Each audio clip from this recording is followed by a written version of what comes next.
กับทักทายสบายดีพี่น้องสวัสดีพี่น้องฟังลาวฟังไทยกันเบิดสุขุสุขคนพี่น้องเนาะมื้อนี้น้องเบยเพิ่นมาขายไข่มดแดงพี่น้องว่าฮอดโลนึงเพิ่นว่าเนาะฮอดบ่โลนึงน้องเบยเบิ้ล5 กรัม5 กรัมอ่ะ5 กรัมก็ 5,000 กรัมละ50โอ้ดีนี่เนาะขายป่ะสิขายเท่าได้นี่เบย50,000ว่าตอนสิขายเอาทักทายสบายดีนะเฮ้ยว้าโตมันมีอันนั้นไข่มดแดงพี่น้องมาขายเนาะมันนี่คักพี่น้อง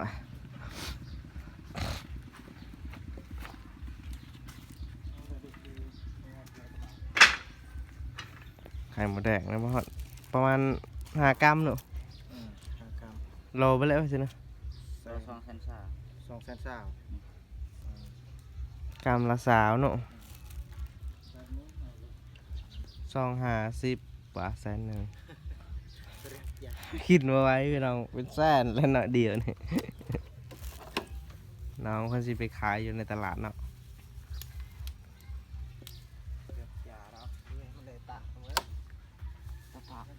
คือว่าอะไรมันเป็นคลองสูงเนาะพี่น้องเนาะมันไม่เป็นคลองต่ำแต่มันคลองสูงมันก็ต้องแพงนั่นแหละ4-5 กรัมนี่ก็ได้เป็นแสนแล้วพี่น้องเจ้าซื้อโลละ210,000บ่220,000บ่เว้ยเต็มหม่เต็มมันเย่บนมาพายันเนอะไปโดนจีสอดอากาศแพงเอาพี่น้องเนาะผู้ใดสนใจอยากสั่งซื้อวงกบเนาะบานประตูพี่น้องก็สามารถนะที่เต็ดนะสามารถสั่งได้เด้อพี่น้องเนาะ300,000นู่นนี่ราคาถูกเนาะราคาถูกได้เห็นว่าพี่น้องละเอียดเนาะเพิ่นเฮ็ดเนาะเห็นบ่งามได้นี่เพิ่นว่าปองลมบ่ซองลมนี่พี่น้องอันนี้ราคาถูกพี่น้องราคาถูกเนาะวงกบไปขายแพงไปเงี้ยซะเฮือนสร้างบัวนะพี่น้องเนาะมีขายเนาะเฮือนสร้างบัวผู้ใดสนใจเนาะอยากสั่งซื้อวงกบบานประตูพี่น้องครบวงจรเลยพี่น้องเนาะนี่เพิ่นเฮ็ดให้ได้เนาะนี่ราคาถูกพี่น้องราคาบ่แพงเนาะแถมละเอียดอีกเนาะห้านอื่นนี่แพงพี่น้องเพราะว่าเขาเจ้าซื้อใหม่ดินี่ราคาธรรมดาแถมแบบละเอียดอีกเนาะได้ปะ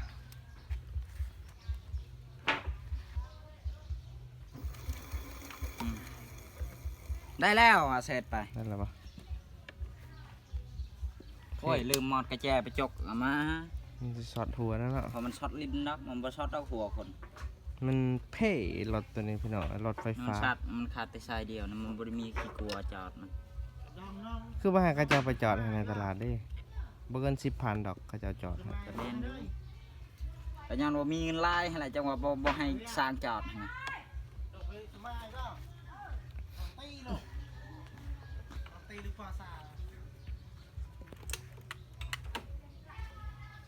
เสร็จบ่ไปเลย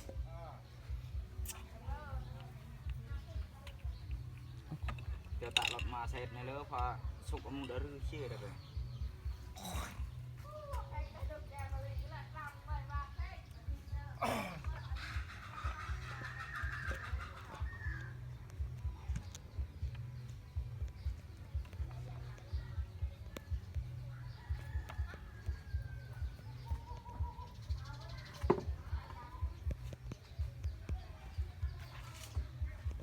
สั่งกับมือจะได้ป่ะ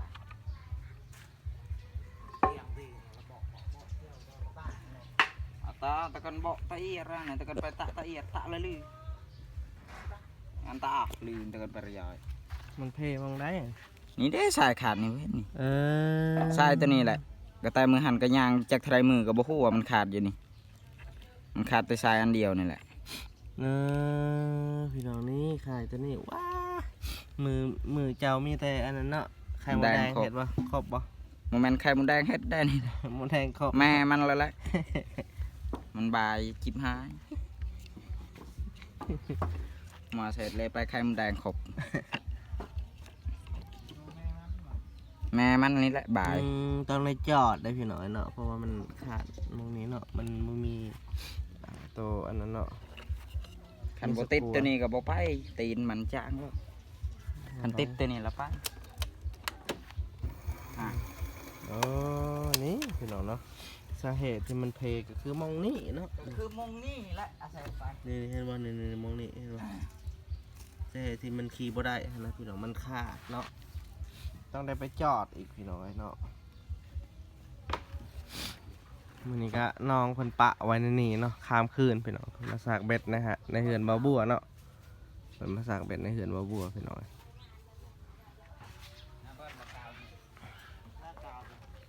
เต้กาวเต้นเอาก็ได้ติดเอานี่คอยยังติดโทรศัพท์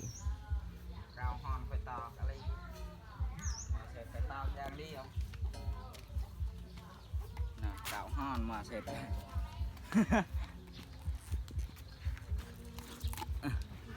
ตกสะดาวเลยดึกเรา ก็ตอกแต่บาหายแต่เบื่อบาหายเขาเจียวตัวไหนได้ไปตอก น้อย จอก เจ้า ไป ไม่เจ้าเอกก็กำเต็ดเลยอะปองอยู่ไหนเต็ดเลย จะบุ้งกูแปะก็ น้องเบยเพิ่นมาขายหมดแดงเนาะว่าบัวอยากซื้ออยู่แต่ว่ากับโพดแพงเนาะ50นี่ก็จะเป็นแล้วอันนี้ก็จะเป็นเอาหาละอยากกินเนาะ คอยว่าทึกเดี๋ยวเจ้าเนี่ยสิว่าแพงคอยว่ามัดสำนันทึกแล้ว กำแพงอยู่ประทายในตลาดสัน เพราะว่าในตลาดห้างกระเต็กหรอวะ ในตลาดอะไรมาเกิน50ก็ได้ มาอย่าประมาทนะคอยขายมาแล้วนะจาก10ประมาทยังมาเสร็จไป บ่ ลบได้มาประมาทมาเสร็จ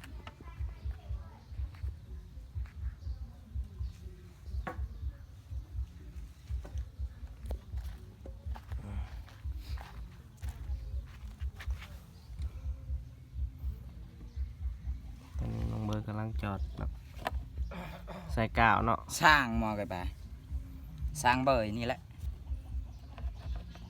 สร้างเบยสร้างมาง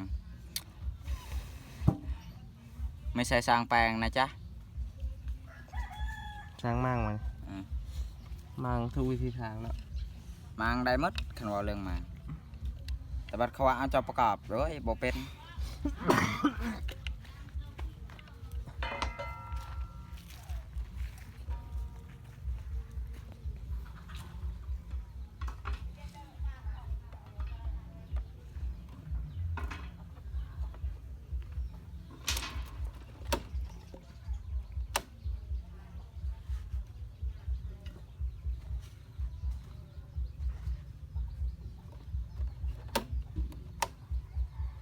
เสร็จมันบ่ไปอีกได้ อะไรอีก นอนอีกเสร็จ ถ้าใส่ก็ขี้เลื่อยมันไม่จะติดรถนี่เพ่ไว้อะไรรถตัวนี้ บ่มันนะ จักได้ไปรถจักรอีหางก็เอาเปล่า อ่ะแลกกันรถจากนี้ห้างก็เอาไอ้ลีนะแต่ราคา3 ล้านปลายบ่ได้ดอกแบบลุบดักเสร็จไปหมดละเสร็จบัน เจะอยากได้บ่รถคนซื้อๆให้ เจ้าอยากได้บ่เงินเอาคอยสิถามเจ้าอะ อยากได้บ่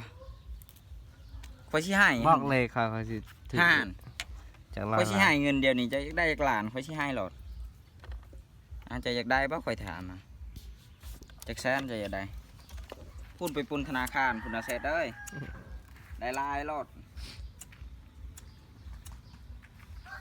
ถามแนวประธานมาอยากได้บ่หลอดคำว่าบ่อยากได้คอยสินั่งจอดมันแบบนี้บ่ไปทิ้ง ทิมบ่ เสร็จมันบ่ไปได้แบบนี้ แต่ กับรถในห้างอันตัวควันตัวตรวจ อ้าวบ่ตัวนี้อ้าวบ่ แรกล่ะบ่ได้ชนละ เออ แทนสิเพิ่มเงินทอนจากแสน2 แสนนี่เพิ่มให้อยู่ดอกมาสิแม่มัน ช็อตปะ เสร็จว่ามาสิแม่ใช่ช็อตกับเรือดักแกบ่ได้ปิดกระจกบัดมันช็อตจังว่าตื่น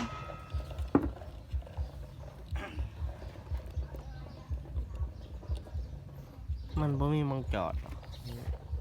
เคยก็บ่จักนี่สิว่าจัง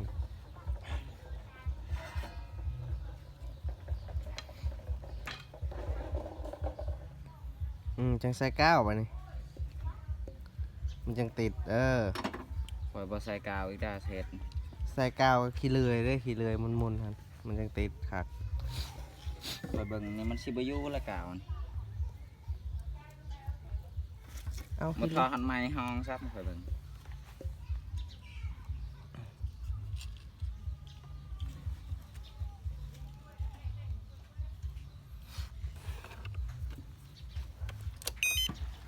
ไหนวะไหนแล้วจะเป็นลำบากแต่ละโตวเนี่ย พอวีตะกี้พอสุกเข้าปลาเล่าอะไรได้แบบนี้เนาะสังบัว ไม่เกี่ยวหรอกจัก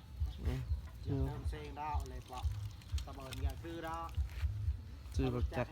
ซื้อรถจักรผัดใต้มูมีน้ำมันอีก 2-3 ล้าน นี่ อันนี้ขนาดบ่ได้ใช้น้ำมันสร้างแบตซื่อๆยังดับเลย เจ๊ค่าย5 ล้านนี่ค่าย5 ล้านก็เติมใช้3 ล้าน8 ล้านก็ได้ซื้อรถไหม ไอ้เจิงทำไมอย่าเปาะสบายบางคัน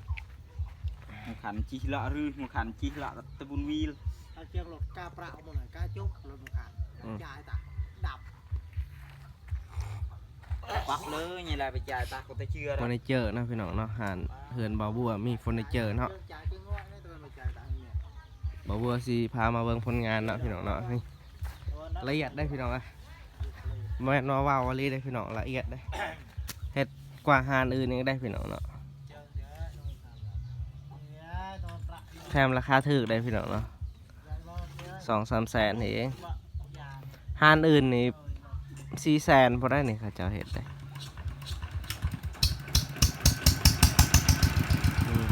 เห็นปะตอนนี้ก็ยังสิเฮ็ดเนาะนี่ว่าละเอียดเสาะงามเนาะประสบการณ์หลายปี10 ปีเนาะพี่น้อง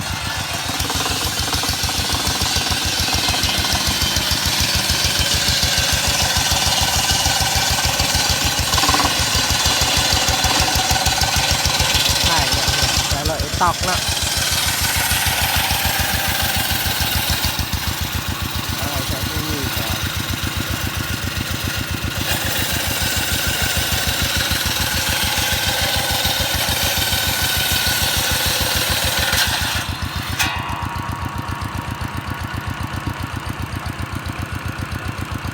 แต่มีสร้างเฟอร์นิเจอร์ยังอุปกรณ์ยังบ่เพียงพอเนาะพี่น้องเนาะเพียงพออยู่อุปกรณ์แต่ว่าบอลที่อยู่อะไรเนี่ยบ่มีงบที่มงราคาเนาะ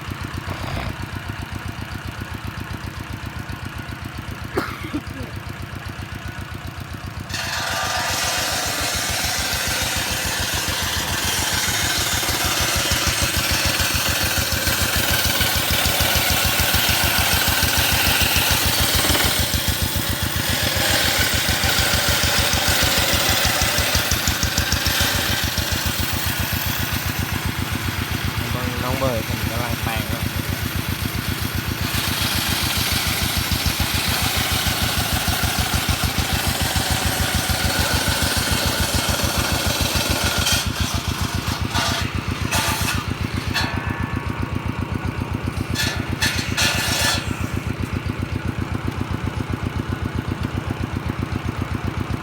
ใช่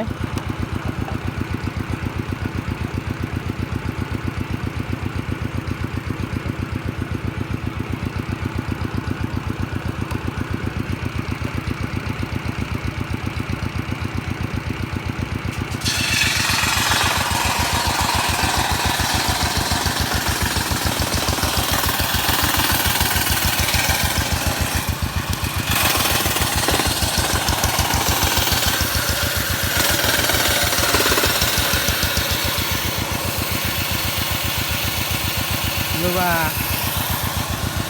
ในห้างโทรศัพท์ให้เขาเจ้าจอดให้ก็มีนะโทรศัพท์นี่ให้จาก10,000 นะ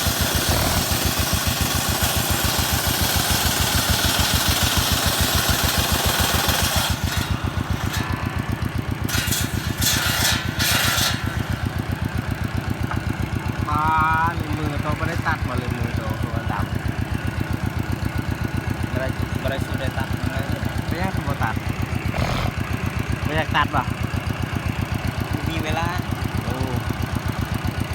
คอยสตาร์ทให้ โย ถ้ามันมีเวลามัน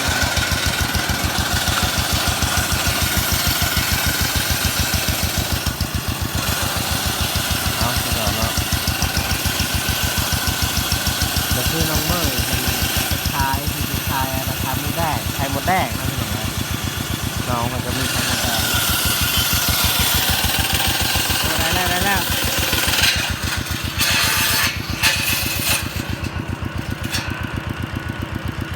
หมดครับ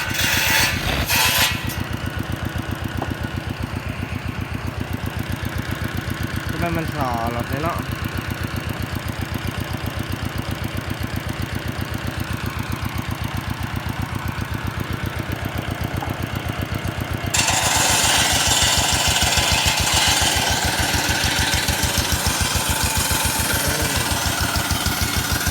มันขาดเนาะพี่น้องเนาะสายมันขาดเนาะตอนได้ไปจอดกันพี่น้องเนาะ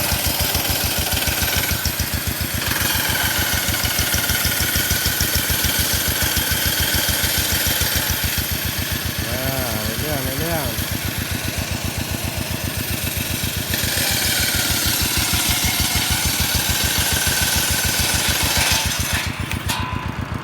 จะเอาไว้เลยป่ะ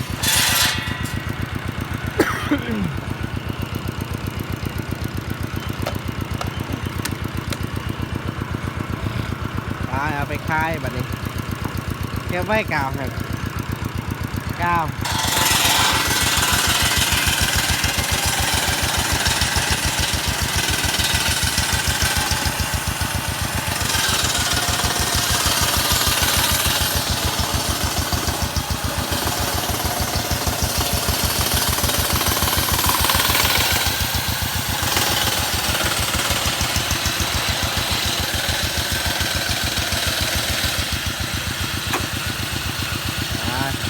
ว่าพี่น้อง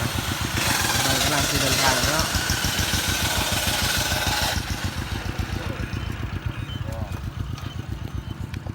ไปแล้วเนาะพี่น้องนี่รถคนเพเนาะ